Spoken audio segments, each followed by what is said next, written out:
All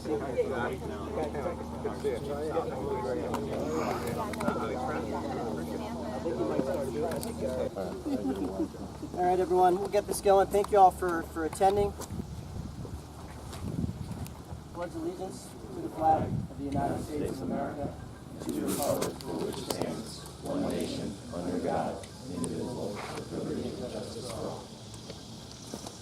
All right, thank you all for coming. I want to briefly introduce some of the people that have joined us here today.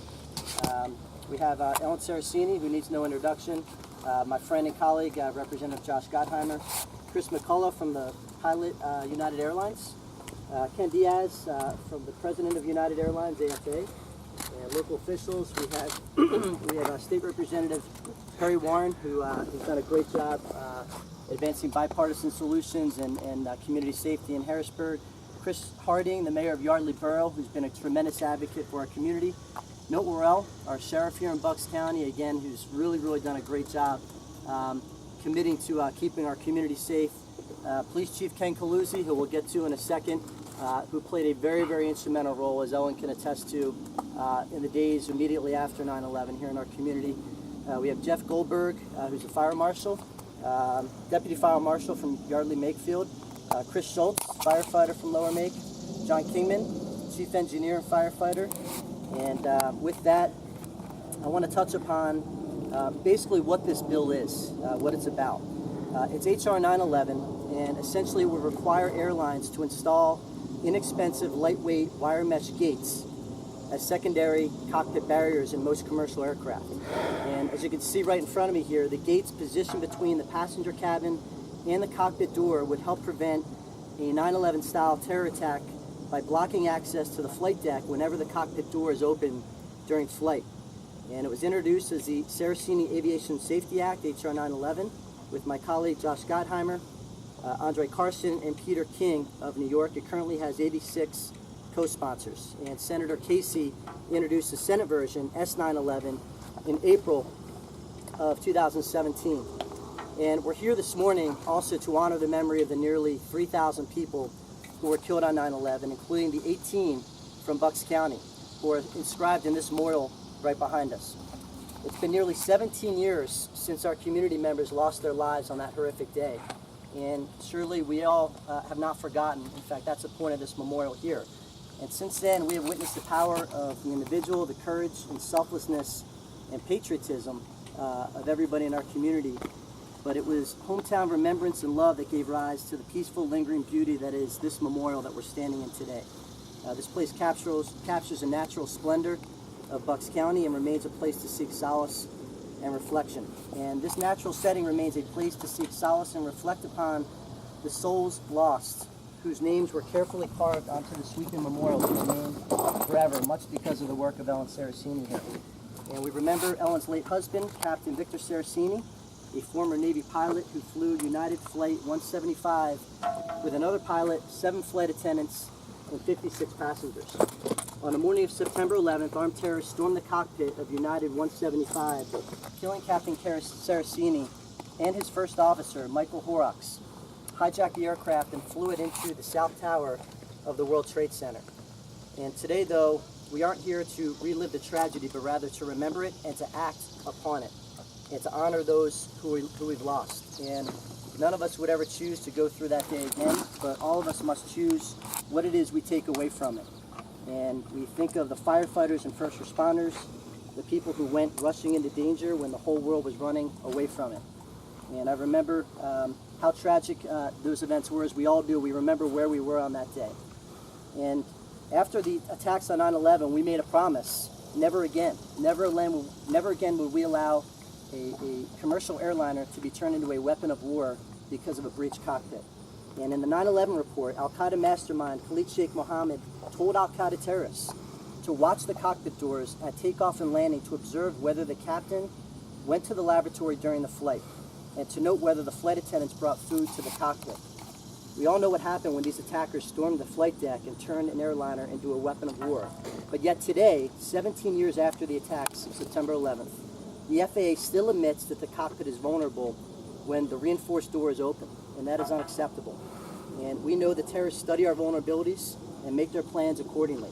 Yet even after the recommendations of the 9/11 Commission report emphasized the importance of, quote, a layered security system, still action has not been taken to install what you see in front of me here, simple, cost-effective protection, which costs approximately $5,000 to build and install. Think about the tens of billions of dollars we spend on aviation security to keep our airlines safe, from TSA to FAA to air traffic controllers to security at airports, and yet this step still has not been taken. Josh Gotteheimer, Ellen, and I have been working with the pilots and the flight attendants to make sure that these cost-effective safety measures are installed on every single commercial airplane. It only takes a split second for a train hijacker waiting at the precise moment to rush a cockpit and take control of that plane. And this common sense bipartisan Saraceni Aviation Safety Act has sat in Congress for years. To date, it has 86 co-sponsors, 61 Democrats, 25 Republicans, but it has never been brought to the House floor for a vote. That's why I'm proud to stand here with Josh and Ellen. And Josh, who you're going to hear from in a second, is the co-chair of the Problem Solvers Caucus, which he's going to talk about how that's relevant to this bill that we're seeking to advance. So with that, I'm going to introduce Ellen Saraceni, who needs no introduction. This is a person of tremendous character, tremendous strength. She's been an inspiration to myself, to Josh, to everybody back here, and has done so much for our community. And this is a woman who has taken her pain and turned it into action. We can't control the things that happen to us in life, but we can control how we respond to those things. And Ellen has responded in an absolutely heroic fashion. Everybody on Capitol Hill knows Ellen because she makes sure that they know who she is. She has dogged determination. She is not going to stop until she takes the pain that she's experienced and translates it into action to make sure that future pilots, future aircraft, and future Americans and people all across the globe are safe from acts of terrorism like this. So Ellen, thanks for being here. The mic is yours. I think Brian said it all, so I might just be able to walk away. No, Brian states a lot of things that are very important that have to be taken care of, that we are not taking care of right now. We all remember where we were on September 11th. We all could be repeating that again, that we will remember a repeat because the vulnerability that happened on September 11th still exists today on the flight deck. We heard the words of the terrorists, and what they said was, wow, this is really easy. We're not looking at any other form. They looked at what their bombings did on the World Trade Center earlier, and they determined that it was too problematic to use bombs and explosives, even though the thought has moved that the gravity has changed into it being that bombs and explosives are the things we have to worry about. The threat has not evolved. The threat has now escalated. We still have that vulnerability on our flight deck, and we now have other threats that combine the safety of our passengers and crew on an aircraft. So we have a simple solution. It is to put a barrier, much like what we do in America to take care of our dogs. We all know dog parks, how you open up one door, you allow the dog to come in, you close that door and secure that area, making sure that your pet is safe and sound until you open up the other door. It's exactly what we're talking about in the cockpit. It's easy to install and it needs to move forward. So how do we do that? We have legislation. It's been 3 Congresses at this point, which is way too long to have common sense legislation move forward. But we'll be patient. And what we have right now, thank goodness, is some representatives. Josh Gotteheimer, Brian Fitzpatrick stand here with me because they will not walk away from this issue. They understand completely what this issue means. They understand that they are going to be facing another family member like me when I had to knock on their door and say, I have to tell you a story, here's what's happening. And no one is making sure that this does not get repeated again. So are we just saying, well, maybe we have this vulnerability? No, we're not. Because we have federal air marshals on some aircraft. We have pilots armed in some of the aircraft. We have TSA saying that if you open up that cockpit door, you have to perform a procedure. And if you have a secondary barrier on that aircraft, you have to use it. We have the FAA who decided to do a 3-year-long study to determine if there was this vulnerability on the flight deck, of which it came out, yes, absolutely there is. And the only one thing that was able to stop the intruder in enough time to close the cockpit door was a secondary barrier. So thank you all for being here. This is going to move forward. I know it. We're taking baby steps right now because we do have movement forward. I just can't look another family member in the eye and say, I'm sorry. I knew there was an issue and I decided not to do anything about it. This is about continuing on. This is about making sure that our skies are safe. So thank you all for being here. I want to introduce Josh Gotteheimer. He's a congressman from New Jersey. Thank you.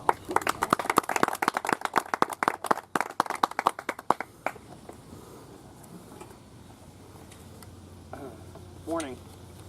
Thank you very much, Ellen and Brian, and to our first responders, to law enforcement and firefighters. Thank you very much for always getting our back. We're all very grateful for you. And you know, when I was running for office a couple of years ago, you know, a few of the early calls I got, one was I sat with law enforcement, and I sat with pilots, and someone, you know, one of the pilots connected me to Ellen and said, you have to talk to Ellen, because when you get there to Congress, you've got to go to work on this issue. It's critical. I'm from northern New Jersey, right outside New York City, and we had so many families who perished, who lost lives on 9/11, and so many people were touched by what happened that day and obviously the years after. So as we're less than a month away from another anniversary, as Ellen said, it's unacceptable that Brian and I have to keep knocking on the doors in Congress with our colleagues saying, let's get this done. There's just no reason why this isn't done. And Ellen, keep it up. You've just been a tireless force, and you've just, as Brian so artfully said, you've just turned tragedy into action. And thank you. We're all very, very grateful for you.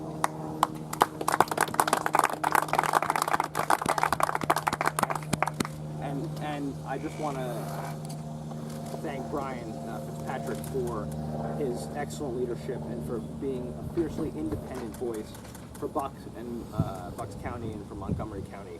His experience fighting terror with the FBI and with the U.S. Special Forces and as a prosecutor, as well as his work on Foreign Affairs Committee and Homeland Security and small business committees, clearly informs the work he does every day. I'm very proud to call him not just a colleague, but a friend, someone I work with quite a bit on a host of issues, including this one. You know, there's a reason why we're standing here together. It's because we both believe that America always comes before any political party, that action for the country should always come first. And so I'm very proud to be here today and to join you and to join others here and to talk about this critically important issue. It's a beautiful day, and the Garden of Reflection this morning honors the memory, as Brian said, of nearly 3,000 people who were killed on 9/11, including 18 from Bucks County and 703 from my home state of New Jersey. One of the people I also first met with early on was Chief Zadroga, whose son perished after 9/11 in the cleanup, because we had so many people who that we're remembering today who lost their lives that day, but also lost their lives after, who were on the pile for so long. And we honor their legacy and all their legacies to make sure a tragedy like this never occurs again. To all those who lost on 9/11 and the war on terror, we honor you and remember you and your sacrifice and your bravery. We always remember you and the American spirit shown by countless New Jersey and Pennsylvania residents that day. And we remember, as Brian said, Ellen's late husband, Captain Saraceni, a former Navy pilot who flew United 175 from Boston Logan International on that tragic day. The historical record reflects that 2 pilots, 7 flight attendants, and 56 passengers aboard United Flight 175 acted bravely in the face of unspeakable terror that morning. On that morning, not long after the plane had reached cruising altitude, armed terrorists, we know, seated close to the cockpit door, attacked the flight crew, killing Captain Saraceni and First Officer Horrocks, hijacking the plane and rerouting it to New York City. These memorials are a solemn reminder of the grave day and the grave risks that our pilots and everyone on those planes take when they get on. And of course, all of our first responders, they face every day when they wake up. Yet it was as Brian pointed out, recently reported that TSA is considering eliminating passenger security screening at certain small and medium-sized airports, a cost-saving decision that is penny-wise and pound-foolish. Don't forget, the 9/11 terrorists took flight lessons at small airports like Venice Municipal Airport in Florida, and they flew from the airport in Portland, Maine to Boston on the morning of the attacks. We simply cannot afford any shortcuts in the fight against terror. I think we all agree the minute we become complacent in the fight is the minute we lose. We've clearly yet to learn all of the lessons from 9/11. Chaired by former New Jersey Governor Kane and vice-chaired by Lee Hamilton, the 9/11 Commission report had several key recommendations, including steps to address the criminal aviation security that existed prior to 9/11. Many of them have been implemented, but as Brian pointed out, and as Ellen pointed out, there remains one glaring vulnerability, one that is yet to be fully acted upon, the ongoing failure to install the secondary barriers on flight deck barriers. We just haven't done that, and to me, it just doesn't make any sense. And that's the one Brian and I are obviously here to talk about, with Ellen and the flight attendants and first responders and pilots, who all agree that it's time to get this done. 17 years after 9/11, no barriers to a terrorist charging up the aisle of a plane, entering the cockpit, slamming the fortified door, and taking down a plane with our loved ones. We have to act. Just last year, the Department of Transportation Inspector General issued a report that found that the FAA has still not effectively mitigated these vulnerabilities. The FAA failed to issue guidelines and guidance as to how air carriers should block access to cockpit doors until April 2015, nearly 14 years after. We've all been on these airplanes. They roll out a drink cart as a way to stop a terrorist, right? If you talk to flight attendants and pilots, they'll tell you that is not going to cut it. God forbid another terrorist charges up. This is what we need. This is what we need. It's why Brian and I have been working on this tirelessly with Ellen and with flight attendants and everyone behind us and first responders, right? There's a reason why. And what Brian mentioned is I co-chair something called the Problem Solvers Caucus, which Brian and I are very proud to be members of. It's a bipartisan group, half Democrat, half Republican. We get together every single week, we're in Washington, to figure out where we can work together, beyond party lines, right? For what's good for America, and put progress first. This is the kind of issue we talk about. This is not partisan, right? It's why there's a bipartisan group supporting this legislation, to do the right thing. And thanks to Representative Fitzpatrick's leadership, we managed to get language included in the FAA Reauthorization Act that passed the House in April to require secondary flight deck barriers to be installed on all new aircraft. While this legislation doesn't go far enough to protect all pilots, flight attendants, and passengers, and while it still awaits a vote in the Senate, this bill marks a critical step in the right direction and shows the growing support for the Saraceni Aviation Safety Act. Congressman Fitzpatrick and I will do everything we can to make sure our law enforcement officers and all first responders get the resources they need to do their jobs effectively, and to make sure that everyone on planes, pilots and flight attendants and passengers, are protected. So we will keep fighting and fighting against terror.